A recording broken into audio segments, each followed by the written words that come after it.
Hi, I'm Jammer, back again today with another fun Super Mario Odyssey video. But before we even get started, holy crap, I don't know what happened with the last video, but you guys were insane with this amount of support. I don't even know what happened. I don't know how it happened, but I couldn't be more grateful. And of course, there's gonna be more to come. You know, I have plenty more to talk about with this game, and it's gonna be coming up before we even realize. If you haven't checked out that video or my video talking about Cappy and FLUDD and the similarities, definitely link in the description, check those out. And again, I couldn't be more appreciative for all the support you guys gave. You guys are awesome, totally. I could definitely see them showing off maybe one more trailer before the final actually push of the release date.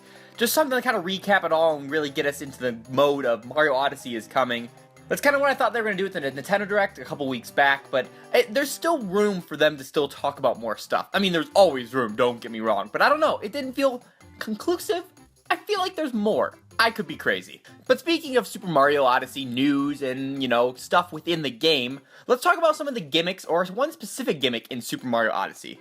At E3 2017, they revealed the 2D Mario segments within Mario Odyssey, within the levels.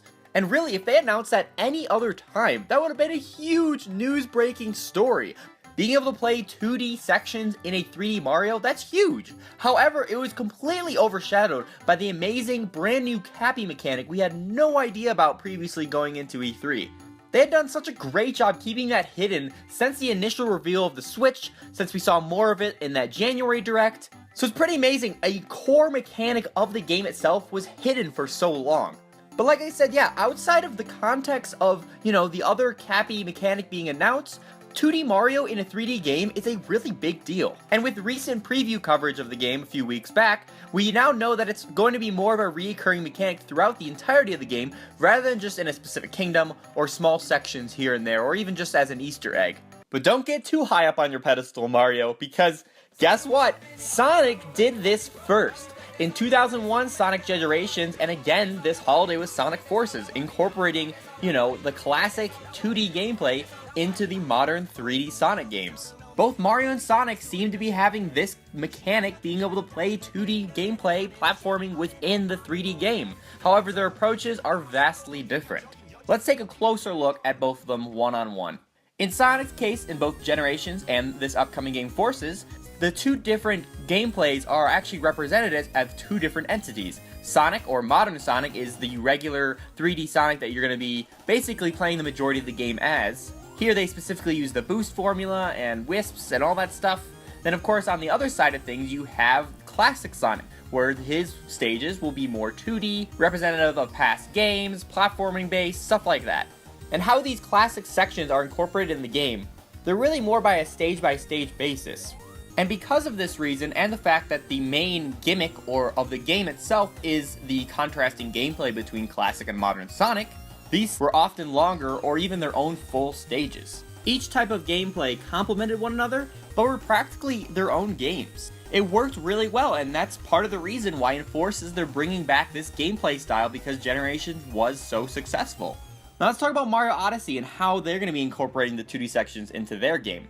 Rather than being stage-based where you select it and now you're playing as a classic in this specific stage, throughout the world that Mario's exploring, there'll be these pixelized pipes. And basically, once you go into it, you become flat on the wall that pipe went into, creating a 2D section where there's pixeled enemies, lavas, platforms, all the stuff you remember from classic Mario gameplay.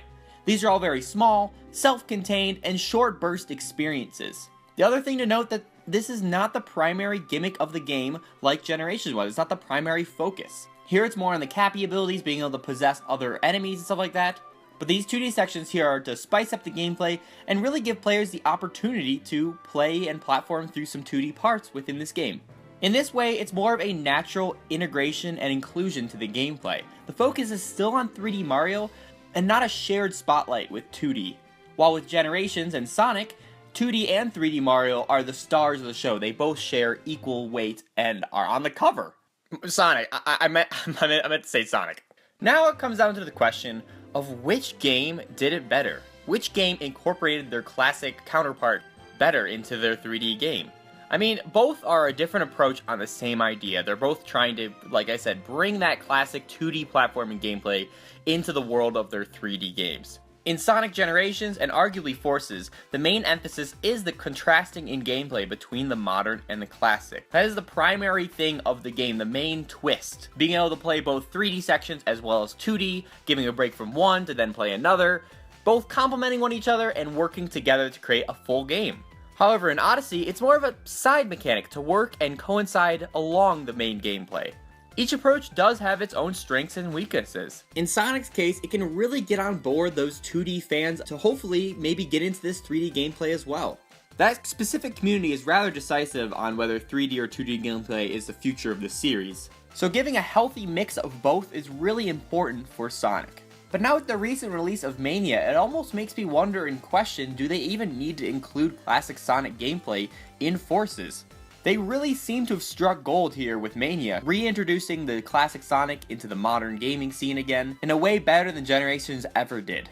It's not just the graphical differences where classic Sonic in Generations is more 3D, you know, and Mania being an actual callback to the Genesis graphics. It's nothing alongside that. Maybe it has something to do with it, but it's more an emphasis on, you know, the level design and gameplay itself. Mania sold awesome, and it was a fantastic experience. Sega would be stupid not to follow down this path, make a Mania 2, or just at least continue making classic Sonic games.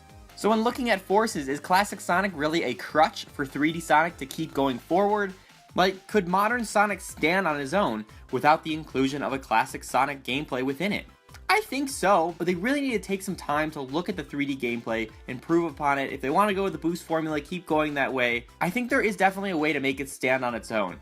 Not that there's nothing wrong with including this classic gameplay in here. I just think the future of classic Sonic is in the Mania games or, you know, the more Genesis-looking titles. Anyways, hopping back to Mario, 2D Marios traditionally outsell the 3D ones. Even though the 3D games usually are bigger scale and can cost more to make, the 2D ones are just cheaper and outsell the 3D ones, exponentially sometimes. So potentially part of the reason of the 2D section inclusion in Odyssey could be to try to attract that demographic of gamers.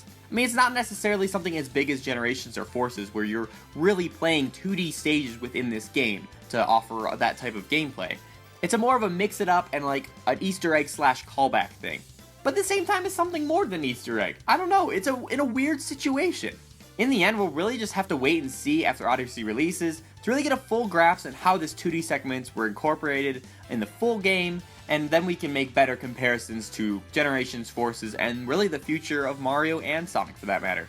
There's no denying, Sonic did it first, he really did, but the approaches are vastly different, and that's the biggest thing to talk about here. They both are incorporating their 2D counterparts in classic gameplay within their 3D games. But the approaches are very different, and I don't know which one's going to be better, truly honest. That's a great question for you guys in the comments. Let me know what you think. Which approach do you think is more successful to incorporating, you know, 2D classic gameplay into the 3D modern sense? Sonic has already proved that it's been successful, obviously with Generations, and now its pseudo-sequel being Forces, bringing back that gameplay yet again.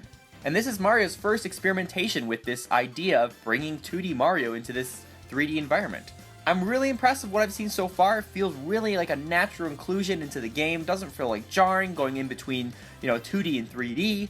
And I think it has great potential, and I'm really excited to see how it will play out in the full game. Thanks again so much for watching. Be sure to give this video a big awesome like, and if you haven't already, subscribe for tons more on Super Mario Odyssey and other awesome fun Nintendo Switch content. Like I said at the beginning, Mario Odyssey is coming up quick. We got a few weeks out, really. Sure, it's pretty much like exactly 1 month out, but that time will fly by. It'll be here before you know it, guys, honestly. And there's so much in between it all. Mario and Luigi Superstar Saga remake, the Nintendo World Championships, which could potentially be some new announcements like either a Mother 3 port, Super Smash Bros. For the Switch, who knows? I don't want to get too hyped, but they could announce something they had previously at the last ones.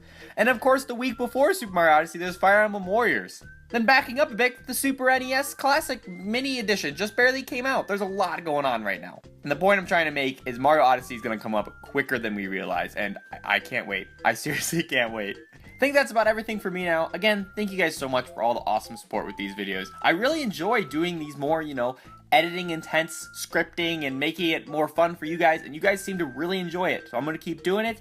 And yeah, I'm just really glad it's working out. Thanks again so much for watching, guys, and I will catch you in the next one. See ya!